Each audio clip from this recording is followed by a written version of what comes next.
மக்களே இன்னைக்கு மகாநதி சீரியலில் பார்த்தீங்கன்னா காவேரி அண்ட் விஜயோட கான்வர்சேஷன் செம்மையாக இருந்தது. காவேரி வந்து வார்ன் பண்ணி அனுப்பிவிடுவாங்க. மித்த மிஸ்டெல்லாம் அப்படியே பேசுகிறீங்க, அவ்வளோ டீசெண்டாக பேசுகிறீங்க, என்கிட்ட மட்டும் அப்படி ஒளிஞ்சு ஒளிஞ்சு பேசுகிறீங்க அப்படிங்கிற மாதிரி சொல்லியிருப்பாங்க.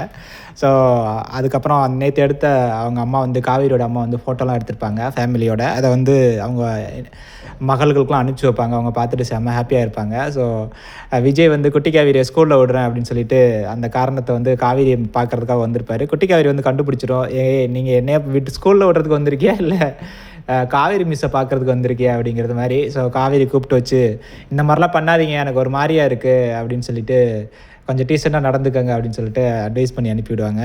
அவர் எப்படி கேட்க போகிறது கிடையாது. ஏன்னா நாளைக்கு வந்து டின்னருக்கெலாம் கூப்பிட்ருக்காங்க. ஸோ டின்னருக்கு வந்து போக போகிறாங்க. குட்டி காவேரியும் விஜயும் வந்து காவேரி மிஸ்ஸை வந்து அவங்க வீட்டுக்கு வந்து கூப்பிட்ருக்காங்க. ஸோ பார்க்கலாம் எப்படி இருக்க போகுது அப்படின்னு சொல்லிட்டு. ஸோ காவேரிக்கு வந்து சீக்கிரமாக நினைவு வந்து அவங்க ஃபேமிலியாக இருக்கணும் அப்படிங்கிறதான் நம்மளோட ஆசை. எப்போ அப்படி நடக்க போகுதுன்னு தெரில. ஸோ இந்த கான்வர்சேஷனும் இந்த லவ் மொமெண்ட்டும் பார்க்குறதுக்கு செம்ம க்யூட்டாக இருக்குது. ஸோ உங்களுடைய கமெண்ட் வந்து உங்களுடைய கருத்தை வந்து கமெண்ட் பண்ணுங்கள், நான் தெரிஞ்சுக்கிறேன். தேங்க்யூ.